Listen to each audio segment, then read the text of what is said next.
Solve the rational equation for x. In this equation, you can see expressions with x in all the denominators.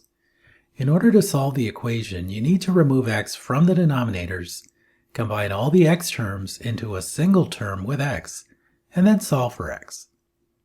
With this equation, you can see that these two terms have denominators with an expression with x. If I multiply by 2x, then I will get rid of the x terms in both denominators.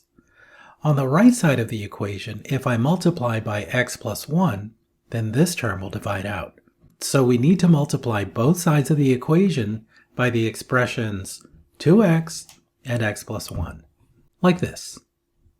2x times x plus 1. And on the right side, 2x times x plus 1. On the left side of the equation, these two terms divide out.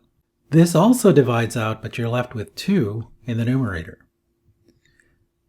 So the result is 2 times x plus 1, these two terms, plus 1 times x plus 1.